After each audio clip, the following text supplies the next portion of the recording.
Hello everyone, welcome back to the channel and welcome back to another weekly watch list video. It's very early in the morning on Sunday. It's 6:53 a.m.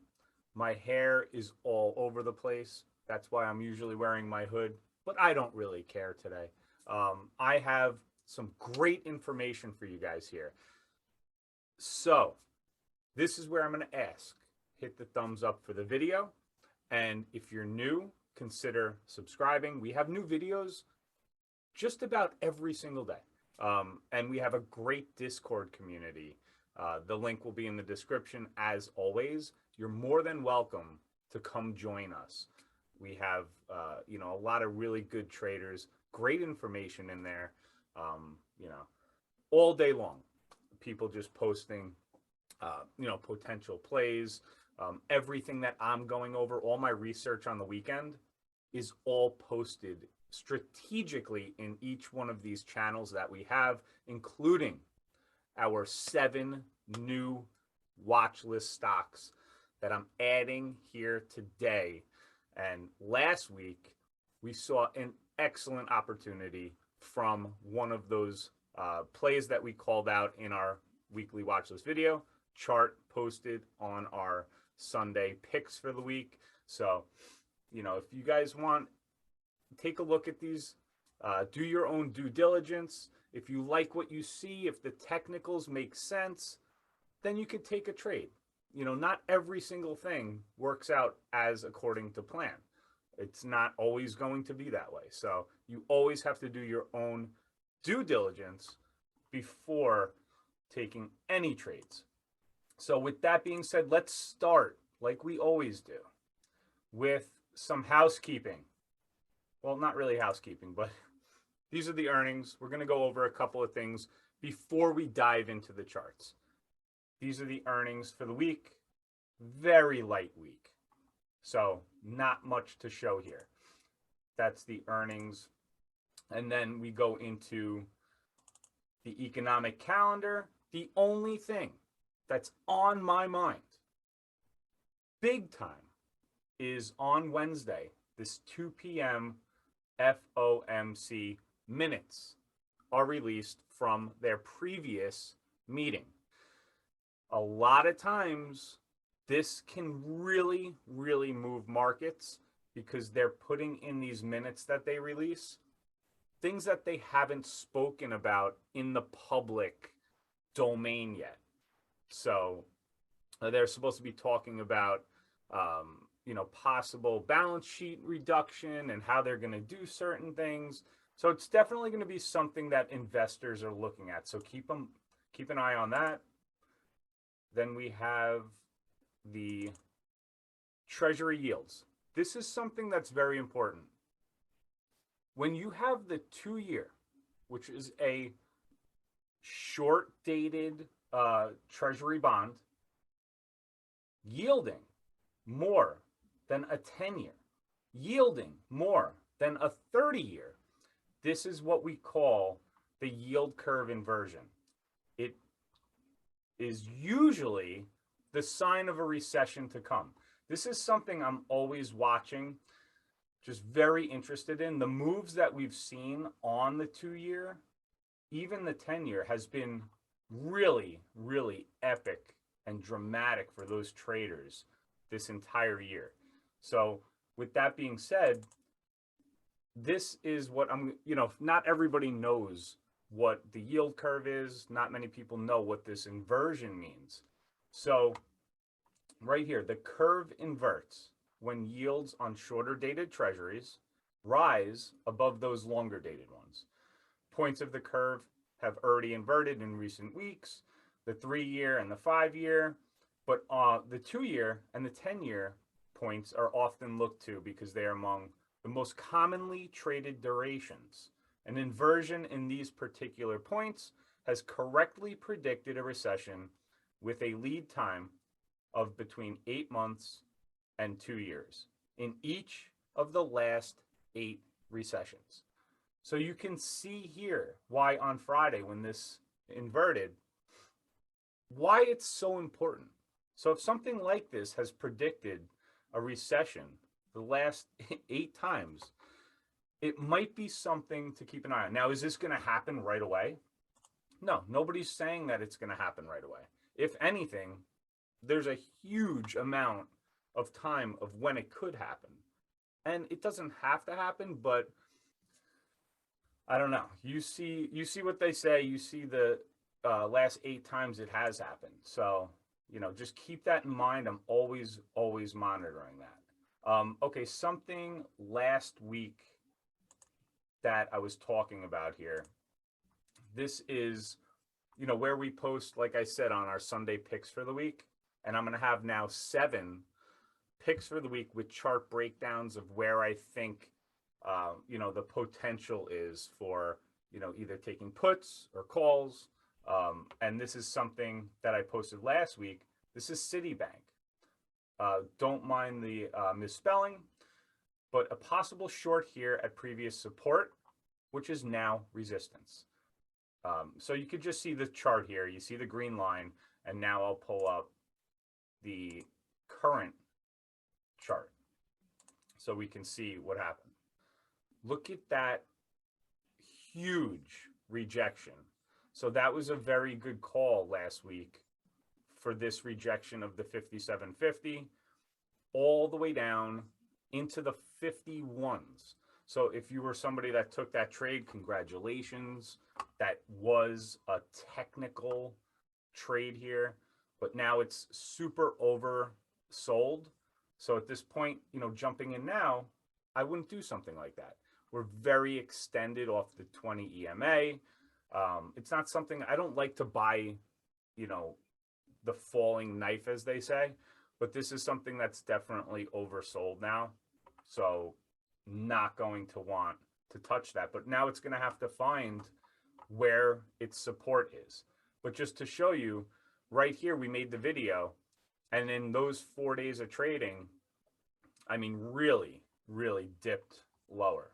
So, like I said, our Discord community, the link's in the description if you are interested. And now, we got all that out of the way. Now we go to our compass. This is what I call our compass. Because without this, and without these indicators, right? So the 200 moving average, the 20 EMA, and the 50, and some of these key levels, I would have no idea where to put my trades on and when to put my trades on. Well, when we start breaking up here and making new highs from the previous pivot points, that's when you're going to want to go long. Not falling knives here, not knowing, getting chopped up in this choppiness. But when the direction is in your favor, that's the best time to trade. And I know, me personally, had an excellent 2 weeks as the direction was back in our favor, clearer, easier to trade when something is like that. Now, this past week, we managed our risk really well, and we saw the pullback. Now, if you remember, in our last weekly watch list video, we were very extended off of the 20 EMA.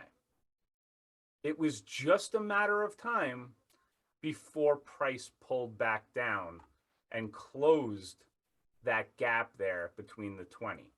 We were very extended at one point, over 4% over the 20 EMA.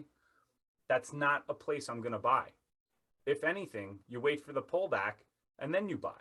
This candle here, this bullish hammer on Friday, that's an excellent candle. Just about bounced off the 200 moving average. That is an excellent sign here for at least, at a minimum, that there was buyers down here looking to buy the dip, because that's a pretty big dip to be bought. I mean, we've seen bigger, but this is still showing strength. I'm still bullish at this point. There was some overhead resistance here that we, laid out in advance. Broke down a little bit below that. This is the first day of the new quarter. So, we'll see what happens. We'll see what happens. It does look like, we may consolidate a little bit, or we're just going to start to, continue higher. But we have the moving averages all under us. We have the 50 flattening out to actually going up a little bit now. So that's a great sign. This is a nice looking 20 EMA. And we're still at, we're pulling back to 57. In last week's video, we were at a 67. So these were all things we talked about. We were overbought. We were very extended. The market doesn't just continue to go straight up. You have to have these pullbacks. So like right here, when we broke out, it pulled back, good entry, broke out again, pulled back, good entry. Now, will we continue higher? I don't have a crystal ball, but all I could look at is patterns and, what I see as good signs for continuation. Going to the Qs, very similar. This one at least has support here at the 358 level.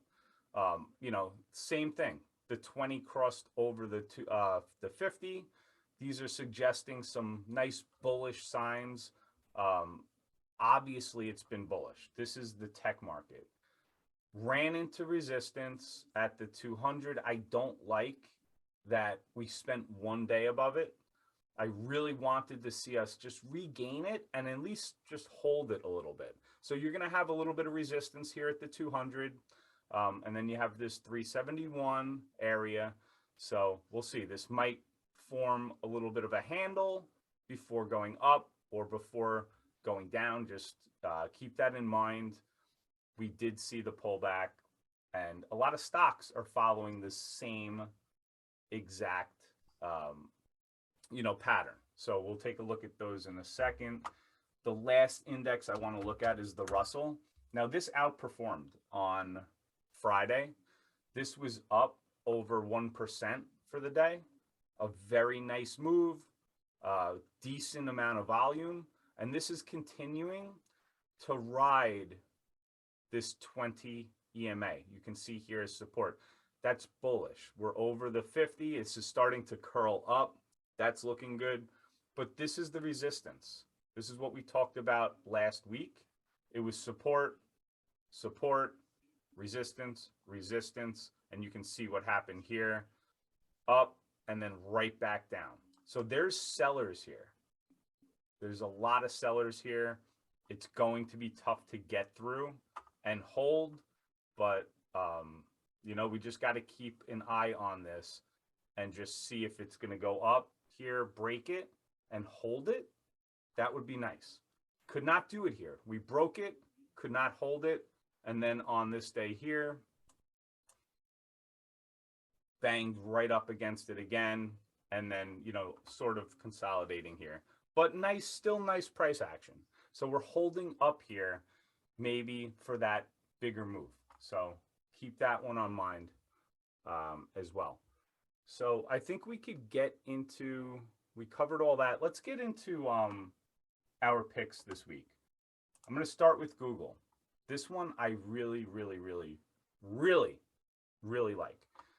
We can see the obvious support here at 2,500. Okay, this is clear as day where the buyers are. So we broke out of this area, we broke the 50, we broke the 200, and now we're using these as support.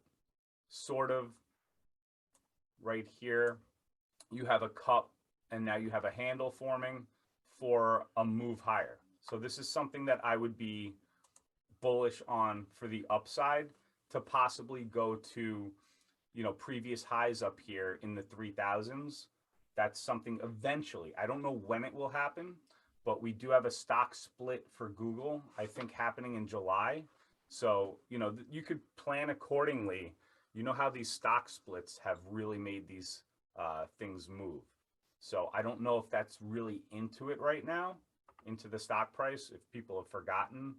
But this could be good entries now that you're bullish and you're over the 3 moving averages. So keep that in mind. Google's definitely on my watch list. We're going to look at one here to the downside, unfortunately. But this looks like a short to me if, and when I say if, this is in a clear channel down here. We're making lower lows, right? You can see here, clear lower lows, and we're making lower highs. Almost to the penny when it gets to this, in this channel. What we had here was a lot of trouble around the 50 moving average.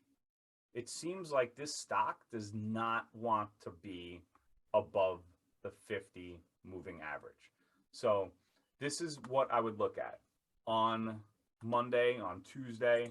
I want to see if this trend line that I just drew here, if this breaks, right? If we get a break of this, because right now it looks like, you know, maybe this 15 could have been a bottom. I don't know. This could be short covering. I know a lot of people that went short once this started to go, you know, below 30. When these bottoms start to form, then you start to climb out of it, right? You're making a higher low here. Coming up, now you're making a higher high from back here. And now you're bouncing off this trend line to try to continue that climb out. So I'm a seller on DraftKings if this trend line does not hold up. So if we break below this trend line, I have to think that the next trade can be back down to the 15 area. So that would be why DraftKings is on my watch list. Next one up, I'm kind of going out of order, but I'm going to go back to AMD. And I want to show you guys these technical trend lines and how a lot of times they'll come and get retested. So this could be a very good area to go long on AMD as, you know, it pulled back. We're in a very choppy range with AMD. It's kind of fallen out of favor for whatever reason, but they are a tremendous company. This is a clear level of support. So if it ever got down, you know, back into the 105s to 100, or if we see strength bouncing off of this trend line, it could be a decent play, but we have to watch the overall QQQ market, see how that opens up this week. Like you guys know, this is a very important to trade with the overall trend of the market. So if the Qs look weak, obviously tech stocks without a catalyst, there's no earnings right now, are going to look weak as well. So just keep that in mind. This is a pretty big pullback from 125 all the way almost 20 points in 3 days. So is this a good buying opportunity? Or are you getting something cheaper? This is where there has been support. We are at this trend line. So AMD is 100% on my radar this week to see if we can see another move. Now, Nvidia. A lot of people were saying, if this 271 breaks, then I'm selling this stock. This stock is dead. This was, you know, previous support, resistance. We broke above it, retested it, had a nice move, and then totally sold off. All it did was sell off to this 267 area, which is this gap here. A close here. We've hit highs here. There's so many areas right here, closed here, saw resistance here, and then closed here on Friday. We're still in the ball game here with Nvidia. This is not dead yet. Now, if it starts to break down, you know, under this moving average, which is, you know, usually acting as resistance and then support, if it breaks down, well, then you can say, okay, we're probably headed back to the 50, which would be the 245, 250 area. You know, but right now, let's watch, let's see what happens. If we gap up, like I said, with the overall market and, you know, hold these levels, that's going to be looking very nice for continuation. So Nvidia, that's why this one's on my watch. Where am I at here? I think I have two more. So CrowdStrike has been very impressive to me. From the huge sell-off to the 150s, which would have been a beautiful time to buy, it has just gone straight up. But now we're starting to see, you can see these wicks here. We're starting to see, okay, this is the resistance, support, a little bit of consolidation here. And now we're coming into this 200 moving average and we're having difficulties. Those wicks are not the most bullish wicks for something coming into, an area like that. This breakout from 225 went up to 230, 232, and just had to come back down for some overhead supply. So keep this one on watch. This is either going to be a long if we can hold over the 200. So if this stock closes over 231, 232, that might be, a nice sign for more of an uptrend.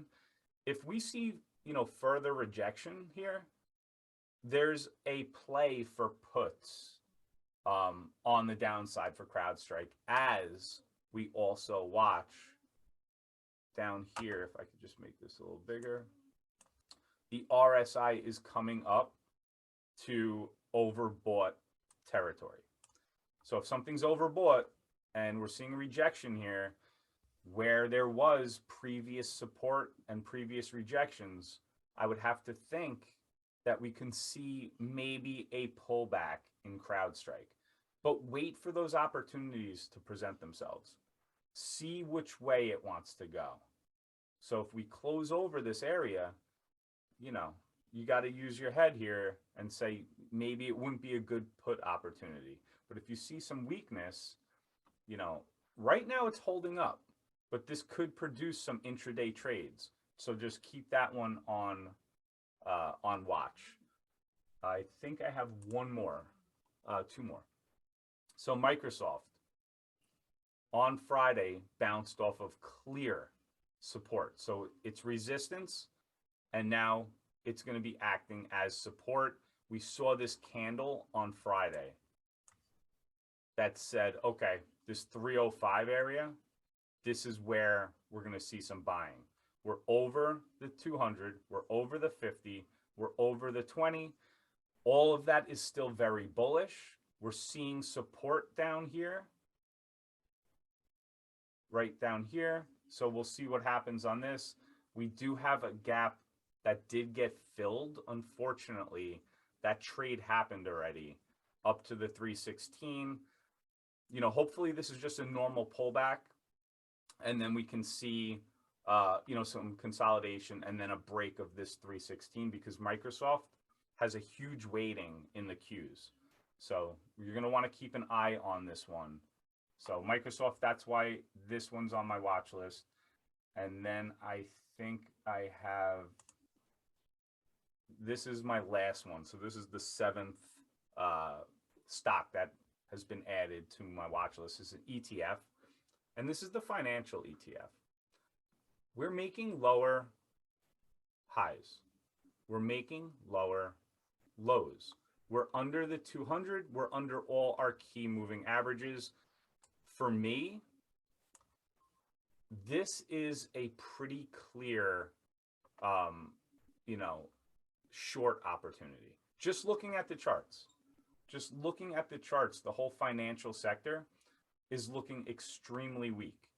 So, I could just go by what I'm seeing in front of me here. This is a weak chart. When you're under all three moving averages and you're bouncing off of a resistance descending trend line here, there's some downside here. There's a lot of downside. So if you're in any financial stocks, I would just keep an eye on this, because, this one does trade pretty erratically. But at this moment right now, this is clear what I see as a potential for continuation going down here. So I think that's it. We covered our 7 picks. You know, it's still very early on Sunday, so don't forget to hit that thumbs up. Hit the thumbs up for the hair all over the place. And you know, if you're new, like I said, subscribe, and we'll see you back on another video tomorrow. So everybody, enjoy your week and take care.